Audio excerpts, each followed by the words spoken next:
suivre, il faut aimer vos ennemis. Pourquoi? Parce que le message de l'Évangile, c'est celui-ci. Que Dieu nous aimons, que Dieu nous aimait quand nous étions des ennemis. Et comment le monde va savoir que Dieu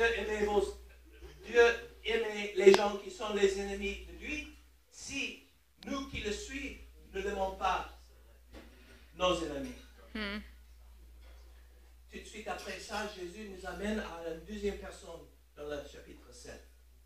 Le Romain centurion, le deuxième, c'est une veuve juive. C'est intéressant parce que ces deux peuples sont sur une extrême de l'échelle humaine. C'est-à-dire, le Romain, il est par là et la femme est par là. Il est un homme, elle est une femme. Il est riche, elle est pauvre. Il a puissance, elle n'a pas de puissance. Donc, Jésus nous a envoyé à deux personnes à l'extrémité d'une échelle humaine. La troisième personne que nous allons rencontrer dans le chapitre 7, c'est un prophète, Jean-Baptiste. Jean-Baptiste est en prison. Mais ses disciples sont venus à Jésus. Maintenant, Jésus nous va introduire des extrêmes d'une échelle spirituelle, parce qu'il va nous ramener d'un prophète, et juste après, la dernière personne qu'on va rencontrer dans le chapitre 7, c'est une pute, c'est une prostituée. Hein? On ne peut pas dire autrement. C'est ce qu'elle faisait. C'est intéressant. C'est intéressant parce que le premier voyage que Jésus il nous amène chez un Romain, chez un Juif, chez un prophète et chez une prostituée. Qu'est-ce que Jésus est en train de nous enseigner? Avec ces quatre extrémités de l'humanité, il est en train de dire que je peux toucher la vie de tout le monde. Amen. Tu n'es pas plus trop riche ou trop pauvre. Pas trop bon, ni pas trop mal.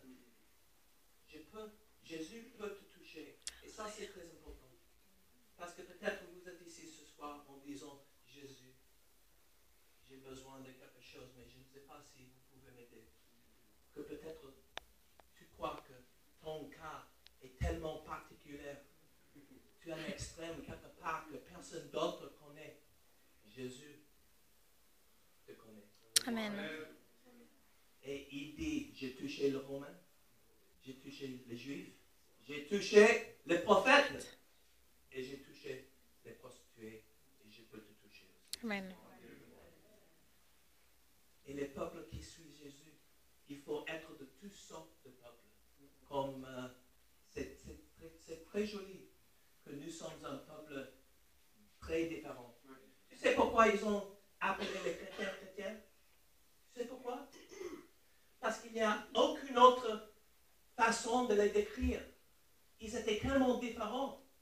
Ils avaient des riches et des pauvres, des intelligents et des stupides, des bons et des mauvais.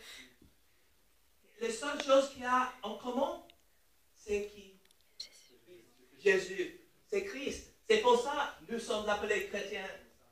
Et ça, c'est un vrai témoignage du monde entier. Parce que la paix et l'unité ne peuvent pas être gagnées sauf par en croire et par Jésus. Amen. Jésus peut te toucher. Deuxièmement, Jésus nous montrait comment il faut le suivre. Comment il faut le suivre. Tu sais, Jésus dit, si tu veux me suivre, il faut descendre avec moi dans la souffrance et la douleur de l'humanité. Ça, c'est très intéressant parce que tu sais, les gens qui nient l'existence de Dieu, ils disent, il n'y a pas un bon Dieu, tu es puissant à cause de la souffrance. Tu sais ce que Jésus dit? Bon, je te montrerai que je suis Dieu par la souffrance. Par la souffrance. Et chaque fois dans le chapitre 7, il descend dans la souffrance d'homme.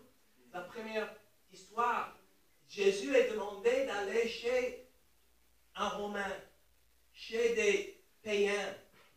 On ne peut pas, si tu es juif, aller chez les païens. C'est Comme les musulmans, on ne peut pas manger avec, avec les chrétiens. Il dit que tu peux dormir avec les chrétiens et manger avec les juifs. Et il va chez les Romains. S'il entre dans la maison des Romains, il vient sale. Il vient sale. Parce que les Juifs croient que les autres peuples sont sales et si tu rentres chez eux, tu as cette saleté sur toi. Donc Jésus est en train d'y aller. Mais le Romain arrête Jésus en disant, je n'ai pas digne que tu rentres chez moi. Dis le mot. Donc, le deuxième histoire. Jésus a vu cette veuve devant le funéral de son fils. Tu sais à qui elle pense? Il pense à sa propre mère. Et quand il va mourir. Et il va faire ça comme témoignage. Il a ressuscité cette fils de cette veuve. Il a touché le cercueil. Tu sais, selon les lois de Dieu, si tu touches les choses des morts, tu deviens sale. Tu n'es plus propre. Qu'est-ce que Jésus veut nous enseigner? Si on veut le suivre, on va être prêt de s'assaler. Se salir. De salir. Merci. De salir. La troisième histoire. Les disciples de Jean-Baptiste sont venus et demandaient es-tu le Messie ou est-ce qu'il faut attendre un autre? Jésus dit, regarde, et qu'est-ce qu'il a fait? Il a guéri les malades. Tu sais comment Jésus a guéri les malades?